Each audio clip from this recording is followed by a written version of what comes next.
Ever stop and wonder why? Like a few hundred years back, European countries suddenly ended up controlling huge parts of the world. Yeah, it's like the map totally changed, right? Became this patchwork of empires. Exactly. And that's what we're digging into today on the deep dive. We're going to unpack the main motivations behind European imperialism. Why did these nations suddenly go out and build these massive colonial empires? So where do we start? Let's start with the main term itself, imperialism. What does that actually mean, just in simple terms? Okay. Basically, imperialism is when a powerful country wants to control other countries or territories, often ones that are maybe weaker militarily or economically. So it's about building an empire, extending power. Yeah, exactly. Building an empire, spreading influence, taking control. It's about power on a global scale. Got it. Like wanting to be the biggest player on the world stage. Yeah. Okay, now we need to talk about something difficult, but absolutely crucial here. Racism. How did that fit in? Right. So racism is the belief that one race is basically better than others, superior. Okay. And back in the 1800s, many Europeans held this false belief that they were, more advanced or inherently superior to people in Africa, Asia, other places. And this belief, this completely untrue idea, was used to justify taking over. Yes. It became a justification, a way to rationalize taking control of other people's land, their resources, their lives, really. It's a harmful idea used to excuse domination. Wow. So it's deeply tangled up with these damaging ideas about people being different and, well, Europeans thinking they were better. Which brings us to social Darwinism. Sounds kind of scientific. It does, and that was part of its persuasive power at the time, I suppose. It took Charles Darwin's biological idea, survival of the fittest in nature. Right, like with animals. Exactly.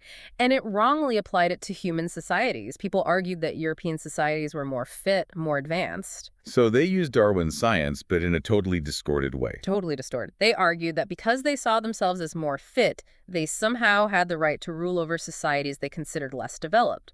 It completely ignored the complex histories and, vibrant cultures of those societies. That feels incredibly unjust, like saying, we're stronger, so we deserve to rule you. Okay. And then there's this phrase, the white man's burden. What's that about? Ah, yes. This was another really pervasive and racist idea. It was this notion that Europeans had a duty or a responsibility, a burden, supposedly. A burden. Yeah, to civilize people in other parts of the world. They believed they were bringing progress, their religion, Christianity, and their way of life to people they saw as, well, backward or savage. They framed it as helping, like they were doing these people a favor. Pretty much, but, looking back, it mostly served as a kind of mask, a way to cover up the exploitation, the resource extraction, and the harm that colonization actually caused. The stated goal and the reality were often very, very different. Right. A justification dressed up as kindness. Yeah. Okay, what about missionaries? Where do they fit to this picture of imperialism? Missionaries were religious people, mainly Christians, who traveled to spread their faith. Now, their motivations were often genuinely religious. They believed they were saving souls or helping people. Okay. But they often worked side by side with the colonizers. And even unintentionally, by promoting Western education, values, and of course religion, they played a part in changing local cultures and extending European influence. They became, in a way, part of the broader colonial project. So even with good intentions, their actions could still contribute to the whole colonial system taking hold. It's complicated, but yes. Their presence often paved the way for, or at least coincided with, colonial administration and economic interests. Okay, interesting. Now let's shift gears a bit. It wasn't just about ideas and religion, right? There were some really strong economic forces at play. Let's talk markets. Absolutely crucial. You have the Industrial Revolution booming in Europe. Factories are churning out huge amounts of goods. More stuff than ever before. Exactly. And they needed somewhere to sell all that stuff. They needed new markets. Ah, okay. And the colonies, they were seen as perfect captive markets. Ready-made customers who would buy European manufactured goods, often they weren't really given much choice. So the colonies were places to sell things to, not just take things from. Both, which leads us nicely to the other side of that coin, raw materials. Right. The stuff needed to make the goods in the first place. Precisely. Factories needed resources. Things like rubber, cotton, timber, copper, tin, diamonds, gold. The list goes on. These are the raw materials. And Europe didn't have enough of all that. Not on the scale their industries now demanded. So they looked to Africa, Asia, the Americas, their colonies, or places they wanted to colonize as sources for these materials. And how did they get them? Was it Yeah. fair trade? Often, no. Resources were frequently taken by force or through really exploitative agreements or labor systems.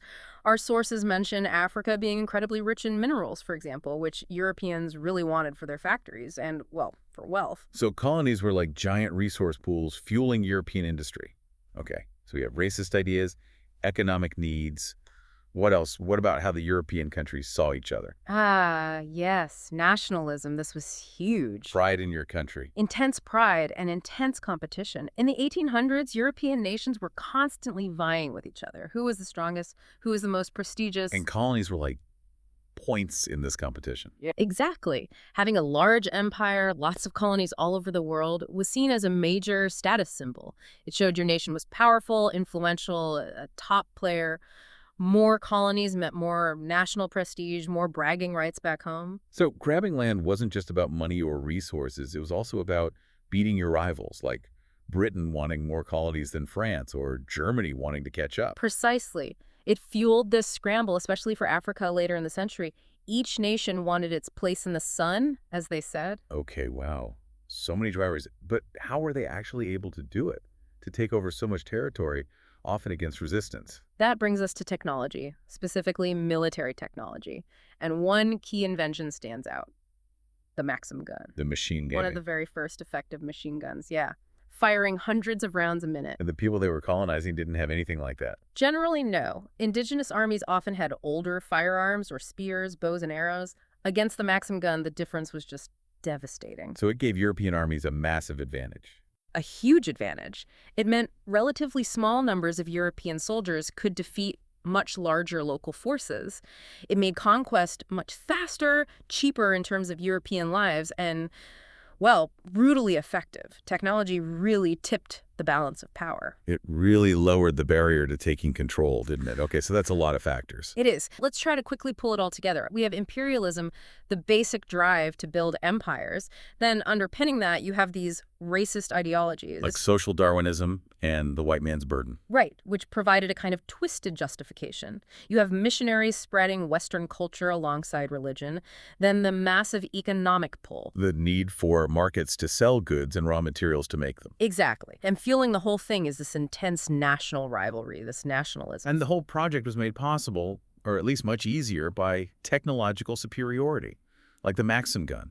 That's a pretty good summary. And it's crucial to see how they all connected, how they reinforced each other. The economics drove the need, the ideology justified it. Nationalism pushed the competition, and technology enabled the conquest.